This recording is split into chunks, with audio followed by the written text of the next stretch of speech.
you're a beginner or new to yoga, then as a suggestion, watch through the video first before attempting it.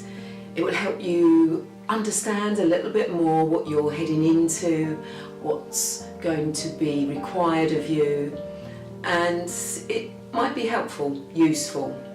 And once you've watched it through, press the replay and join in. Bringing ourselves into Tadasana, mountain posture. And we're going to practice now the position of Uttanasana. It's a forward standing bend, a forward flexion of the spinal cord. The origin of this movement occurs at hip level.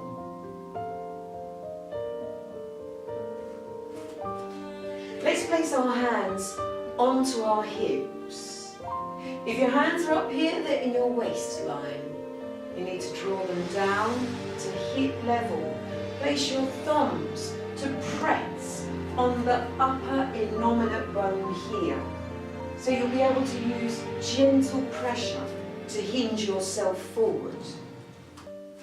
You can have the feet together or slightly parted, your choice. Make sure you have a nice standing position, your feet are grounded. You might like to pick the toes up and stretch them forward. Avoid keeping any tension in the toes. You don't want to grip into the mat with your toes. Trust that your balance will keep you secure. Lift up through the legs, raise the knees, activate and engage the flesh on your lower and upper legs. Then we'll take a breath in and we'll pull up pubis to navel internally. It's a lifting upward motion. Exhale and soften. Allow your shoulders to drop away from your ears. Another breath in. Pick up internally again. Create more space. And then exhale and gently use the pressure of the thumbs to tilt your hips forward. Keep your spine nice and straight. So avoid slumping. You want to keep lifting, allowing the breastbone, the sternum, the heart to reach forward as you lower. Now take your time. You will feel the stretch occurring on the legs. You don't want to go too far too soon. If your legs begin to shake, that's your nervous system telling you you're overstretching. So you should just come back a little. Maybe place your hands onto your thighs, upper thighs.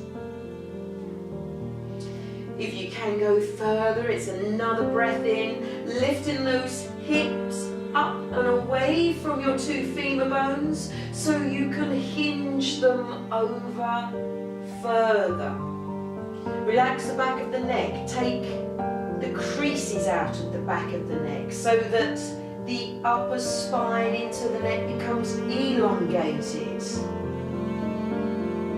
Take yourself to a position of comfort. You might want to have a little bit of a bend in your knees. You might want to place your hands on your upper thighs or on your shins, or if you can release them down to the mat, then do so. Every time you breathe in, have this awareness, experience of the energy rising up through the backs of the legs. The flesh is picking up and then it connects around the midriff, the hips, the waist, the lower spine, and it releases down. Your head is the heaviest part of your body. Let it go. It will help the stretch occur naturally. So avoid holding the head up and having creases in the back of the neck. being stiff or tense. Just let it go. Every time you breathe out, imagine this releasing taking place. And because you are now in an inverted position, your head being beneath your heart, you are getting extra oxygen flowing to the brain. And too much of this too soon can bring about feelings of perhaps lightheadedness. So really be aware and feel your motion, your inner sense of self.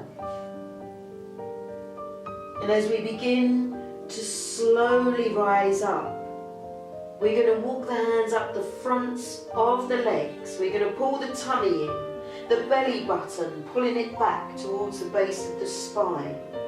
The chin on the chest, rolling up, restacking the vertebra of the spine until the shoulders are above the hips, the head up, the chin becomes parallel. Try and avoid fidgeting, worrying about your hair or your clothes. Just allow your stance to settle. Breathe into your lungs and breathe out. Another breath in. Feel lifted, heightened, and breathe out.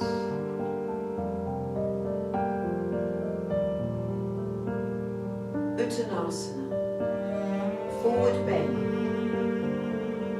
a forward flexion of your spinal cord.